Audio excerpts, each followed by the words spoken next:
It's been a life of concealment, really. I tried telling my mother when I was 26. She listened for a minute or two and she said to me, well, I can't help you. And she got up and she went to bed. That was upsetting.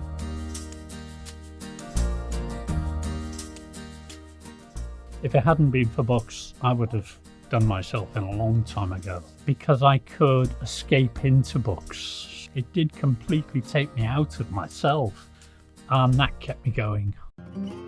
Pamela, who became my partner, going back about 10 years ago, she knew what I was doing because I started off again down the course I'm going.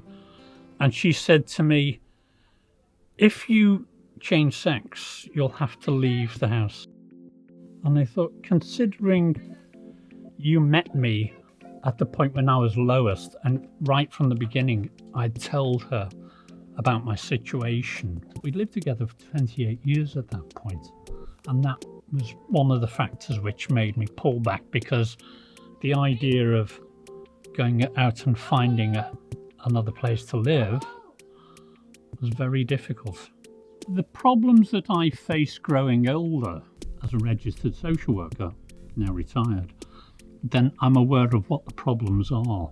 From a transgender point of view, I've had mixed response. The first GP I had in the surgery I'm at the moment, when I asked her for estrogen, she was quite horrified, and she looked at me and she said to me, well, I don't agree that the National Health Service should have to pay for medication like this for people like you.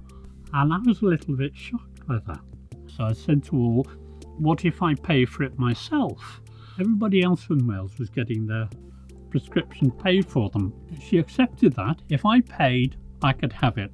And for about 2 years, I was paying for my prescriptions. And pharmacists would say to me, you shouldn't be paying for this. But she made her mind up. She put it on the notes on the computer.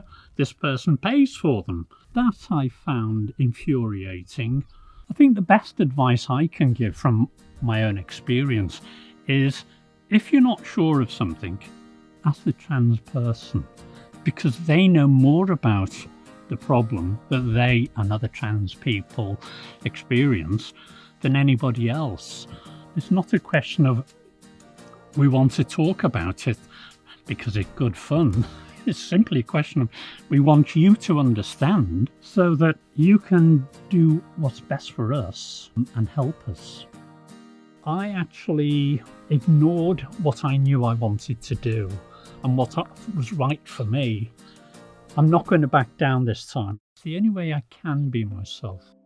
Since I've made the decision that I'm not going back, I feel better in myself, even though I'm sure other people won't be too happy about it. But I'm afraid I've reached a point where other people have to accommodate me rather than me accommodating them. I don't want to reach the end of my life never having been myself. I don't know how many years I've got left, and I certainly intend for them to be lived for me, by me, as me.